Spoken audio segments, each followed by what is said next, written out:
Estas son las 13 películas de Guillermo del Toro, ordenadas de peor a mejor.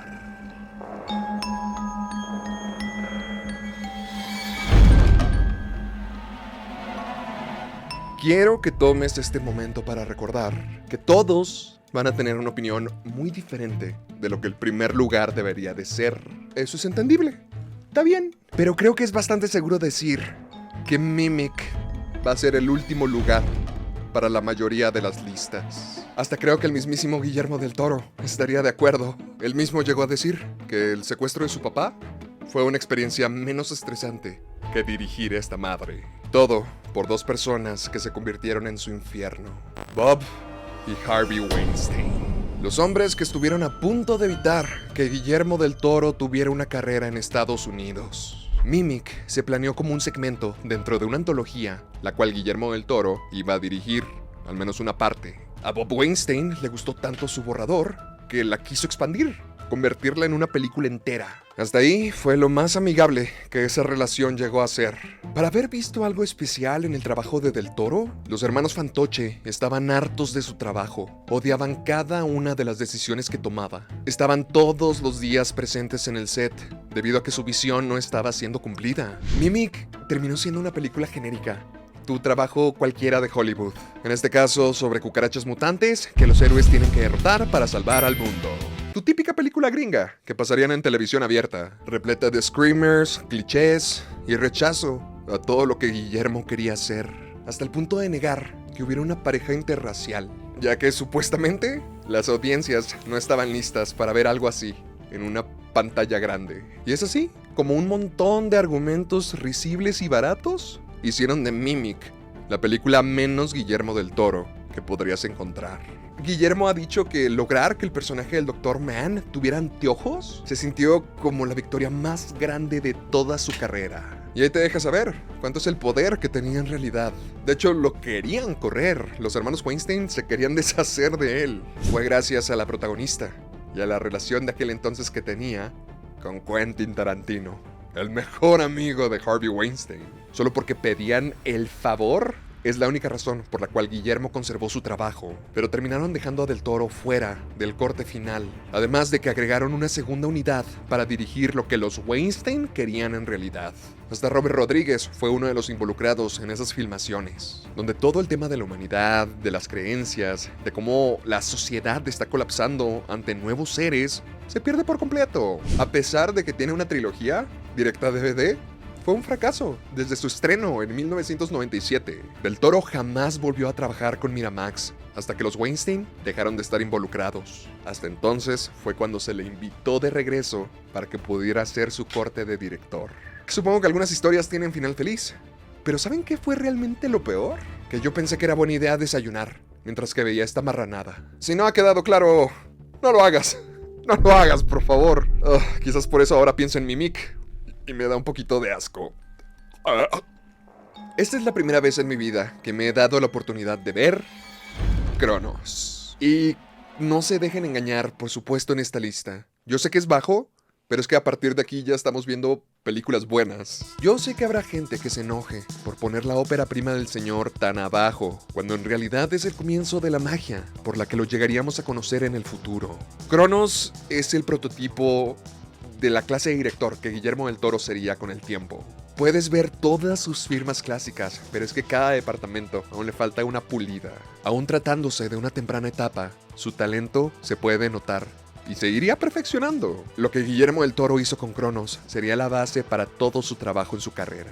Y sí, se puede sentir un poquito oxidada en algunas partes, quizás con segmentos y una narrativa que aún se tiene que trabajar más, pero es que tiene cada una de las características por las cuales este señor se volvió un director tan único. Su interés por la mitología, junto a la fe, con la alquimia. Son muchas culturas, muchas creencias que convergen en un solo lugar. Todo para contar la historia de un hombre que está siendo transformado en un monstruo. Y es que desde el comienzo, Guillermo quería abogar por una perspectiva diferente. Redefinir lo que te hace un monstruo, más allá de la apariencia, ya que Jesús Gris, a pesar de su cambio y su repentina necesidad por consumir sangre, para el final de la película, logra aferrarse a la humanidad. Es la antítesis del mismísimo Cronos, el dios, el mito, aquel que devoraba a sus hijos para mantenerse fuerte y con control. Es curioso porque ves esta película y pensar en que se trata de una de vampiros no sería lo primero o lo que te vendría más rápido a la mente. Y Jesús Gris, al ser tentado por la vida eterna, decide renunciar a ella y aceptar el paso del tiempo. Guillermo del Toro siempre ha dicho que no importa esta apariencia monstruosa que la sociedad rechaza, Jesús Gris sigue siendo un abuelo maravilloso en el interior.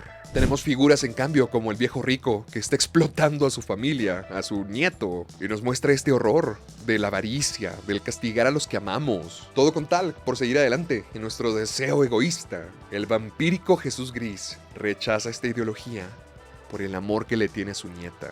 Es parte del legado y una forma más real y valiente de enfrentar a la muerte. Básicamente esta película se dedica a decirte todas las razones por las que Guillermo del Toro sería una estrella en el futuro. A partir de aquí, omitiendo Mimic, el trabajo del señor se iba a poner mejor y mejor. Tras tener una experiencia bastante sufrida dirigiendo Mimic, Guillermo del Toro dejó el sistema de Hollywood para regresar a sus raíces. Quería hacer algo que verdaderamente le apasionara. Por eso, decidió hacer El Espinazo del Diablo. Lo que era una historia que escribió cuando estaba en la universidad se estaba convirtiendo en una producción de verdad. Y a simple vista podrías decir que El Espinazo del Diablo es una historia de fantasmas, pero en realidad resulta ser algo más complicado. Es una alegoría a cómo el pasado siempre viene a cobrar cuentas. Utiliza esta historia del orfanato y la coloca con la Guerra Civil Española de fondo. Y la frase y pregunta que todos recuerdan es: ¿qué es un fantasma? Aquí nos dicen que se trata de un pasado evento que parece estar condenado a repetirse nuevamente. Un dolor que se aferra y pareciera estar vivo. Son las consecuencias de la Guerra Civil Española y todo lo que dejó. Esta es una historia sobre la pérdida de la inocencia, de los horrores de la guerra y cómo hace que la gente se vuelva la una contra la otra. Los vecinos, las familias, ya nada importa. Todo se desmorona. Dice que los fantasmas no se tratan de villanos o de horrores. En este caso, puede ser una cicatriz que se rehúsa a ser borrada. Una justicia que trajo mucho dolor y ya no se puede revertir. Pero las cuentas exigen ser aclaradas. Es un dolor que se niega a morir en busca de la absolución. Y eso es lo que trae la guerra, a donde quiera que llegue y a las víctimas que deje. Es impresionante cómo Guillermo del Toro explora estas ideas contra el fascismo de una manera tan pura e inocente, siempre a través de los ojos de niños. Por eso creo que la película deja tanto su marca contigo, se siente muy personal. Aquí los fantasmas no son algo que temer, sino algo que trata de evitar que el ciclo infinito se siga repitiendo. Esta fue una decisión muy valiente y la correcta. Tras el fracaso de Mimic, hay gente que adora esta película con locura, hasta el punto de llegar a ponerla como la mejor de todas. Creo que es un regreso en forma a lo que era Guillermo del Toro, y finalmente descubrir con confianza el tipo de director que quiere ser. Qué pena que primero vi la parodia de Homero como Santi en el chiste de sofá de los Simpson que dirigió, que la película en sí. Pero bueno, ya me redimí. Ya podemos dejar que el fantasma descanse en paz. Ay, lo siento mucho, pero Guillermo del Toro ha hecho otra película de vampiros que simplemente disfruto más. Yo sé que llego demasiado tarde a la fiesta de Blade, pero es que les tengo que reclamar. ¿Por qué nadie me había dicho que Blade es genial? Incluso había escuchado de cómo Blade estuvo antes que Spider-Man. Ahí es cuando ya finalmente yo llegué. Si revisas las críticas originales de Blade 2, te encontrarás con reacciones bastante mixtas. Creo que se equivocan porque Blade 2 patea trasero. Es un momento de la historia donde las películas de superhéroes empezaban a ganar credibilidad. Sí, puede parecer cursi en algunos aspectos, pero maldita sea, extraño esta forma de hacer películas de superhéroes. Como que estaban dedicados a hacer que el mito del personaje funcionara para todas las audiencias. Darle una buena historia individual, llenarlo de estilo, de sabor, crear una estética única, vampiros góticos, emos techno underground.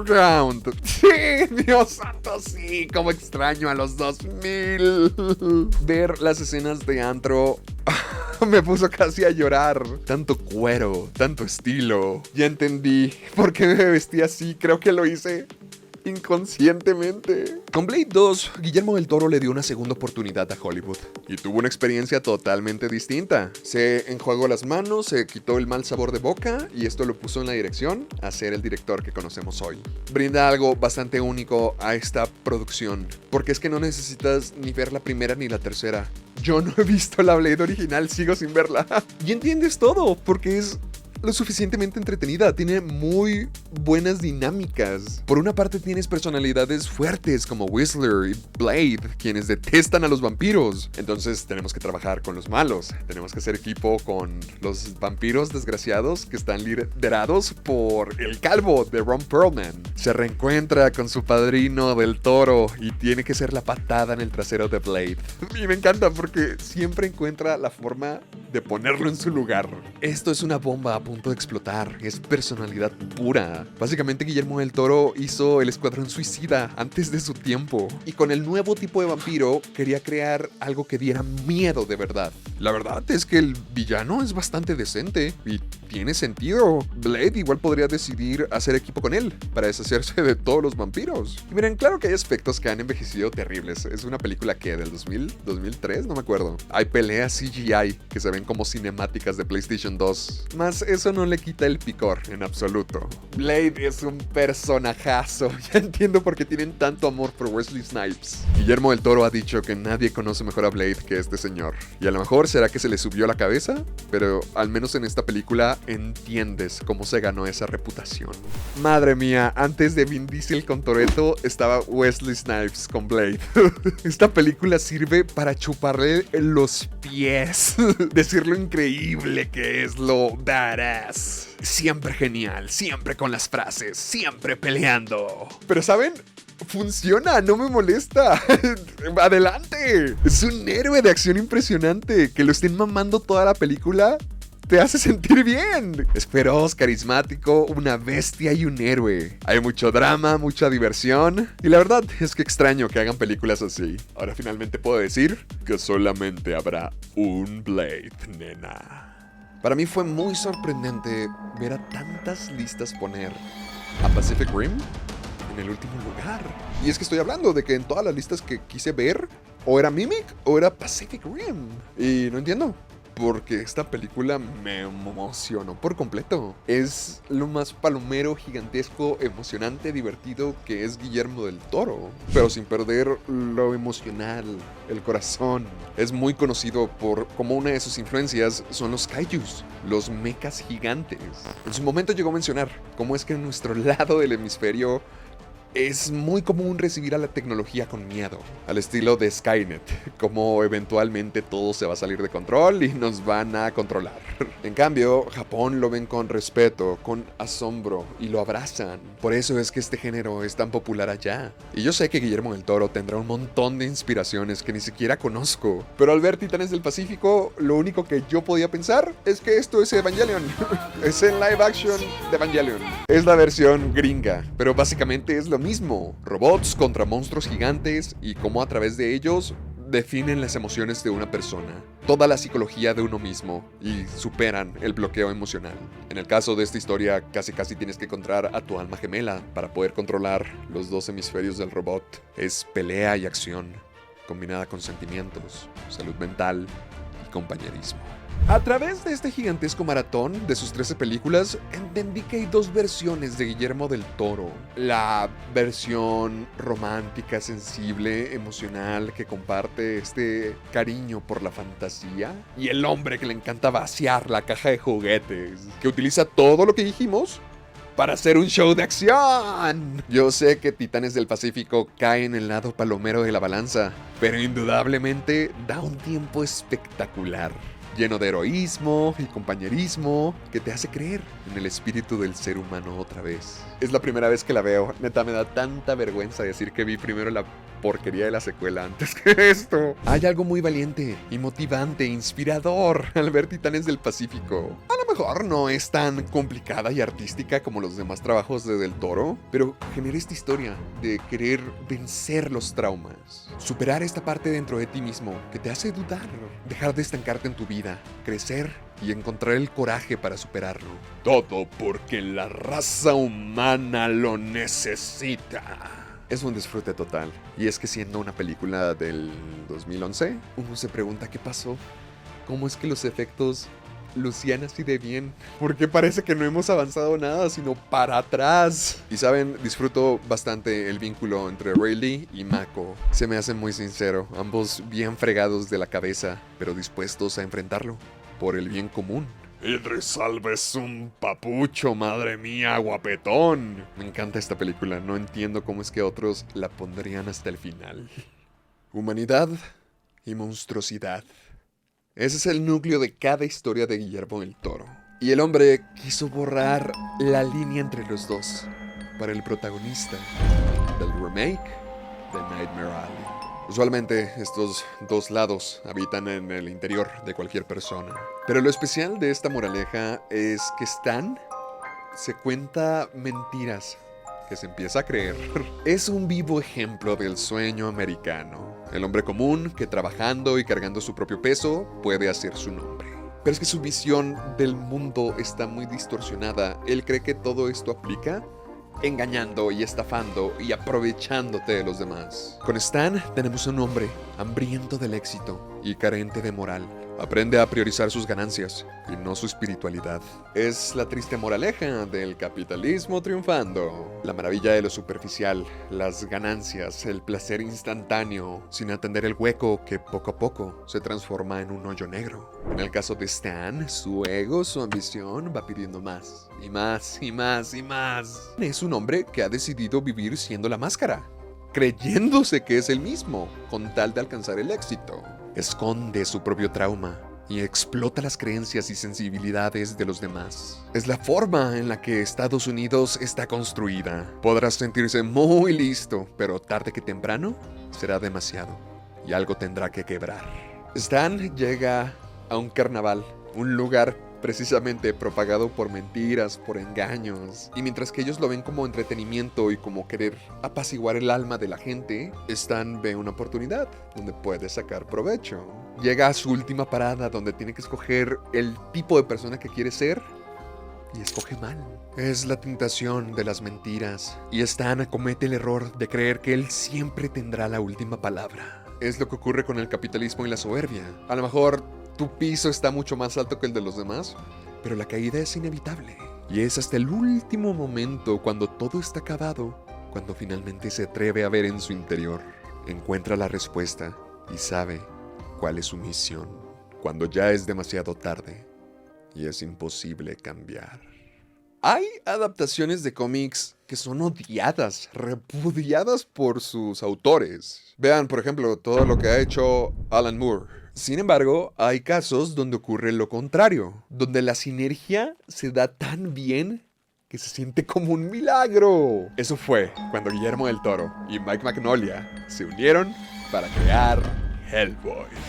Dos personas que estaban en la misma página, desde compartir ideas, formas de terminar la película, y hasta el hecho de que ambos sabían que querían a Ron Perlman para interpretar al principal. Estos hombres eran hermanos de madres diferentes y se unieron para hacer algo bello, pero tardó muchos años en cobrar vida. Hellboy estuvo en el radar de Guillermo del Toro desde los años 90, cuando estaba haciendo Mimic.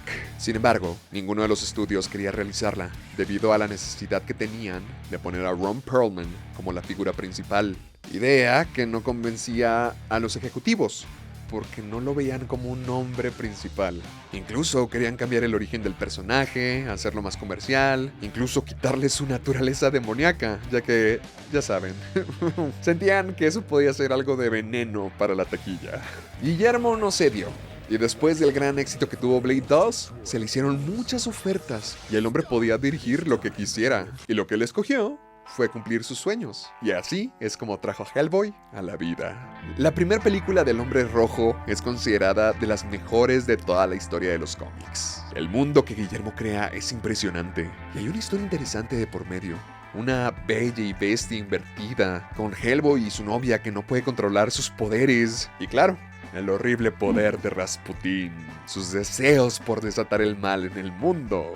Y cuando recuerdo la primera película de Hellboy, no lo hago principalmente por su guión, lo hago por su mundo. Está cargado de magia, de demonios, de monstruos, de figuras lovecraftianas, hombres pez y todo tipo de criaturas mitológicas. Y me encanta la historia, como si fuera un departamento del FBI encargado de cazar criaturas y encargarse de todo este tipo de situaciones fantásticas. Es una lucha del bien contra el mal increíble, que deja una enseñanza importante a través del personaje principal. Guillermo del Toro admira a Hellboy, porque este personaje siempre decide hacer lo correcto. Que te encuentres perdido en un laberinto no significa que estés acabado, sino al revés. Es una oportunidad para encontrarte. Es la historia del pez fuera del agua. Un demonio literal que trabaja con el gobierno para liberar al mundo de las amenazas. Hace equipo con más seres extraños y poderosos, trágicos y hermosos, que parecen ser rechazados por el mundo. Es subvertir la expectativa. Tomar el camino difícil. ¡Oh! Y algo más, antes de que se me olvide. Cronan, el villano nazi. ¡Su puta madre! Todo lo que indagan aquí del ocultismo de ese grupito tan especial. Dios, es tenebroso. Ese tipo me va a perseguir por siempre. Oh, de verdad, es una grandiosa película. Y apenas es la introducción. Nos estamos mojando los dedos. No se preocupen. Hablaremos de la secuela más adelante en la lista. ¿Cómo van? ¿Qué tal? ¿Se la están pasando bien? ¿Vamos a gusto? ¿Qué les parece hasta ahora el video? Bueno, espero que todo vaya bien y que estén cómodos. Porque creo que la elección más controversial está a punto de suceder. Cuando yo hago este tipo de listas me gusta mucho compararlas de los demás porque me gusta. Quiero ver otras opiniones. Pero Dios santo. Buscar un ranking de Guillermo del Toro es tener casi garantizado que el laberinto del fauno va a estar en primer lugar.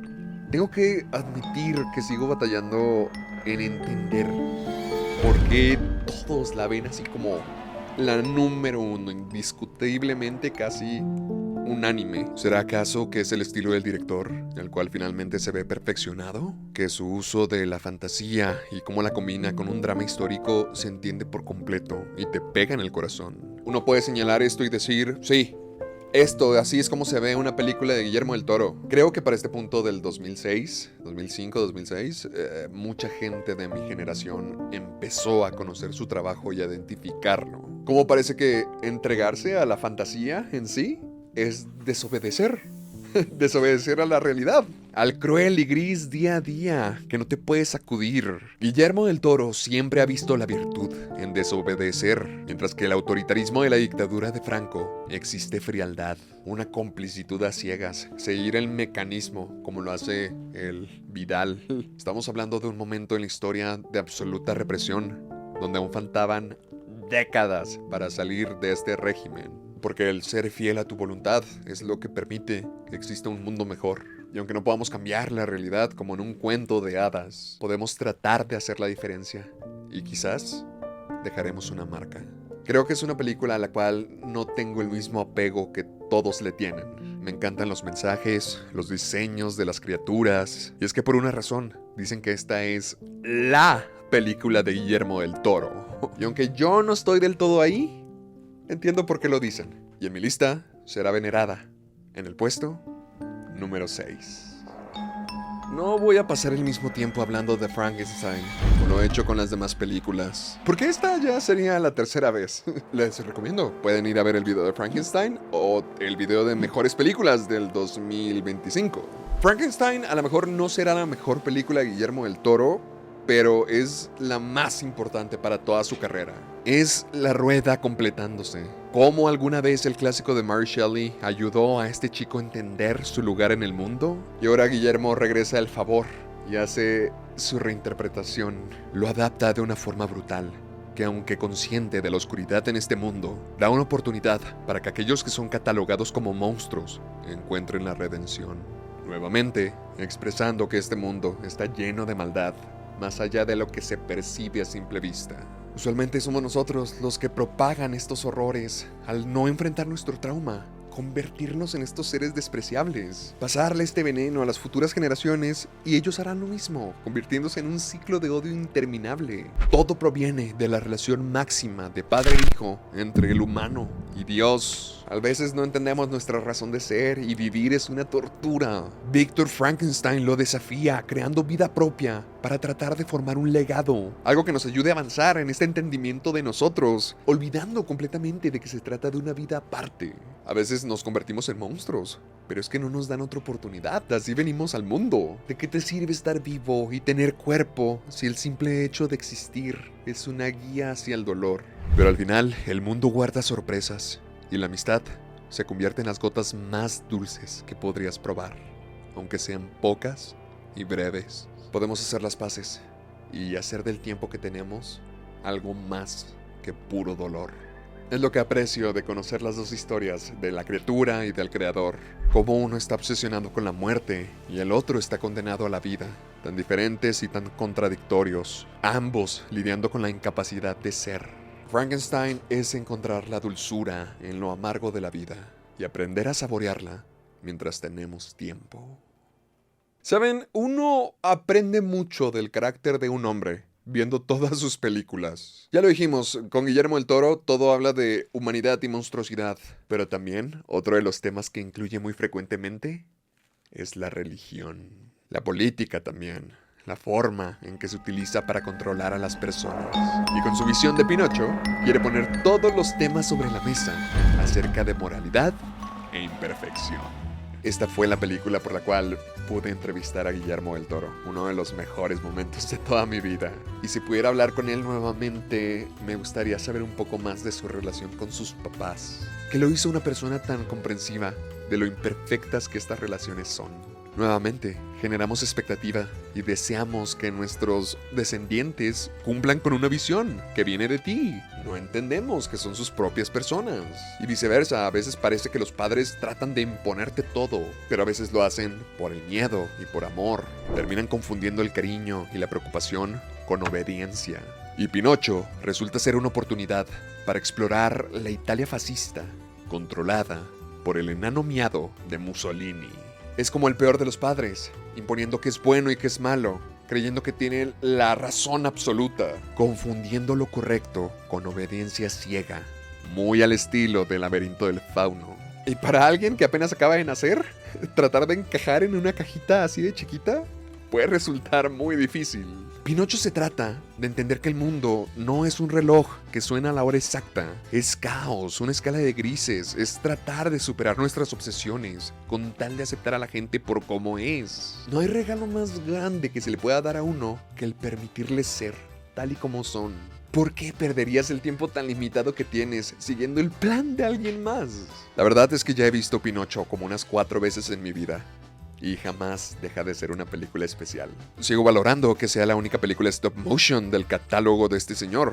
Verdaderamente se siente como una ocasión especial.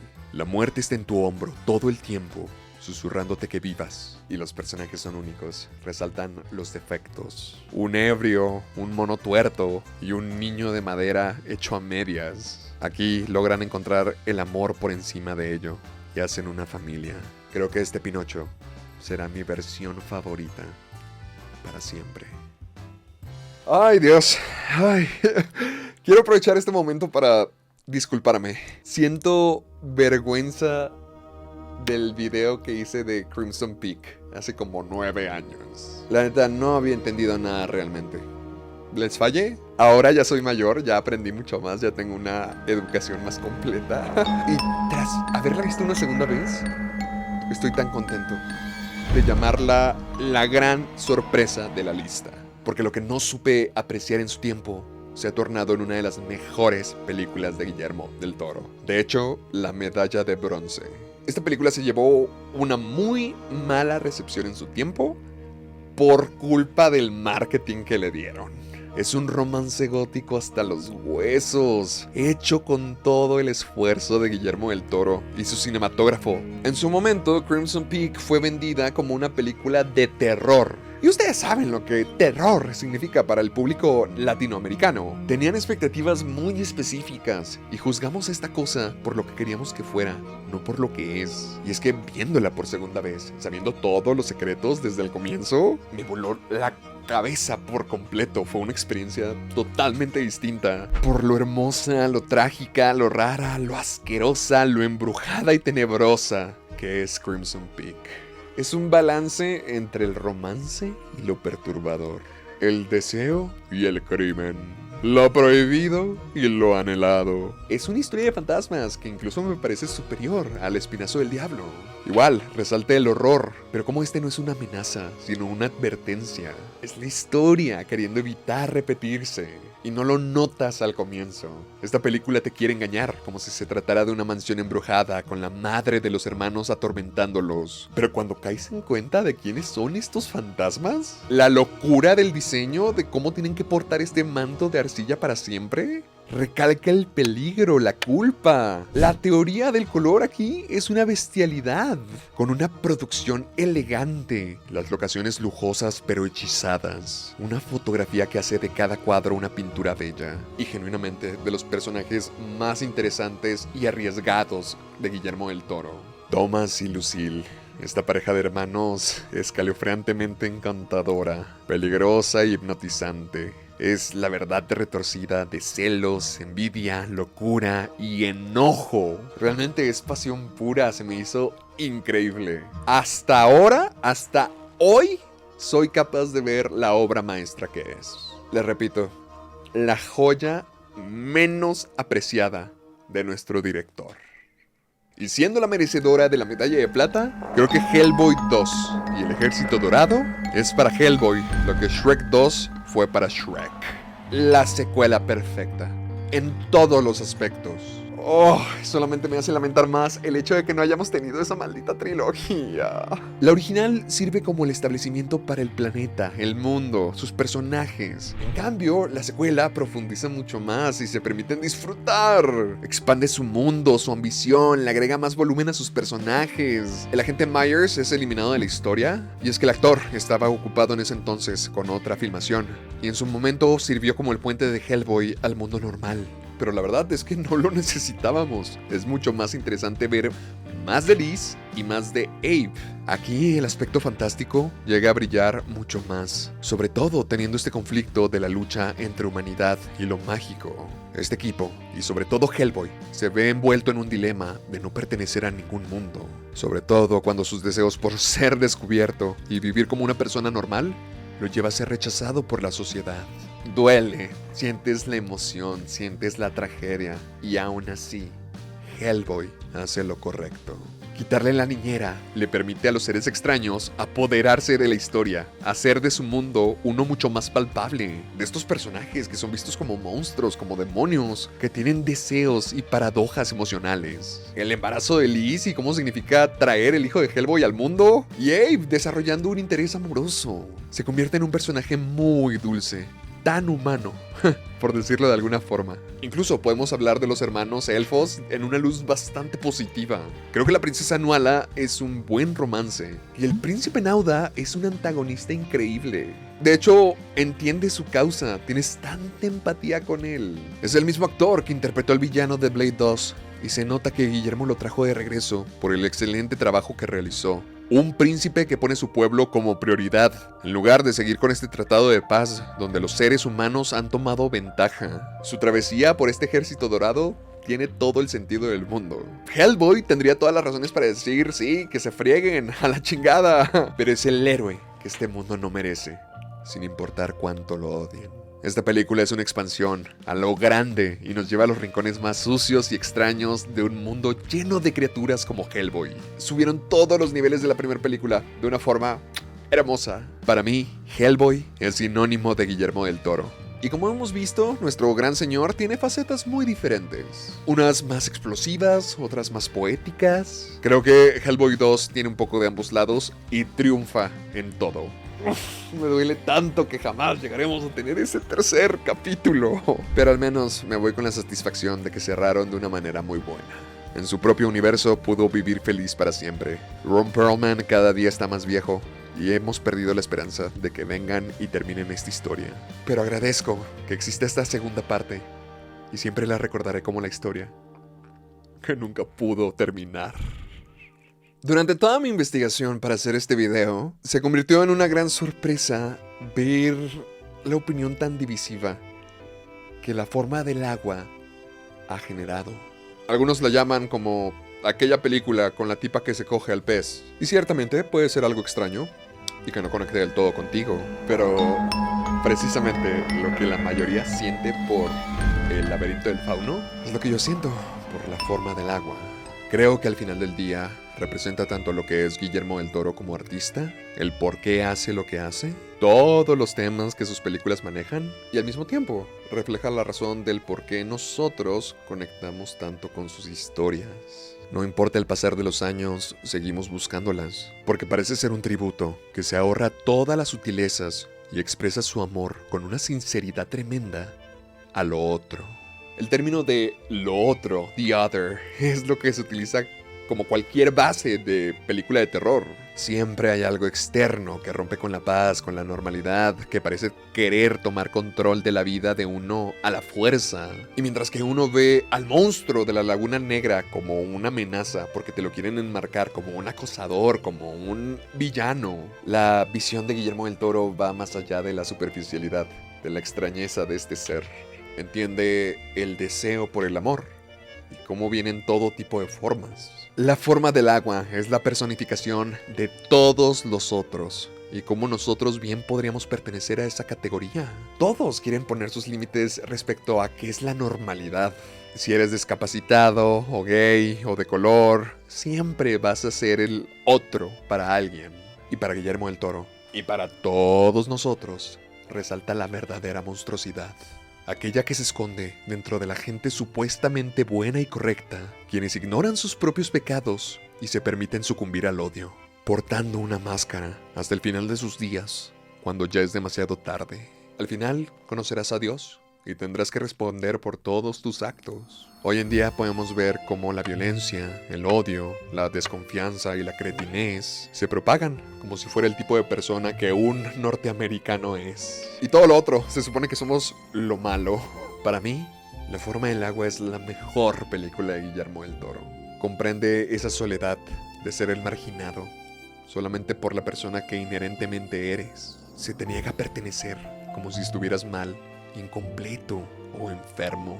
Este guión junta un montón de desadaptados, despojos de la sociedad, gente solitaria y dolida en una misión por salvar a uno de los suyos. Se dan cuenta en el camino de que nadie puede limitar quién eres. No porque la sociedad tenga un rol para ti, ya son juez y verdugo de tu destino. Está bien ser diferente, está bien no encajar, está bien ser imperfecto, está bien ser un monstruo, porque es la paradoja que admira Guillermo del Toro. Cómo aceptar tu monstruosidad evita que te conviertas en una bestia, mientras que muchos otros viven la mentira, insatisfechos, negándose a vivir. Todo por el constructo social que significa ser normal.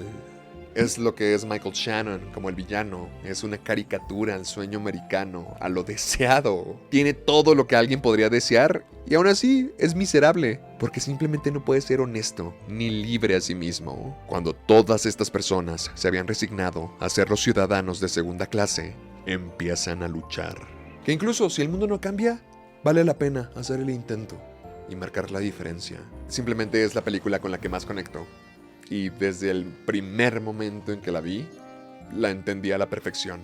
Para mí es la ideología de Guillermo del Toro, expresada a su máxima potencia, con un soundtrack que me hace perderme en las profundidades. Me hace recordar, me hace sentir nostalgia y amor.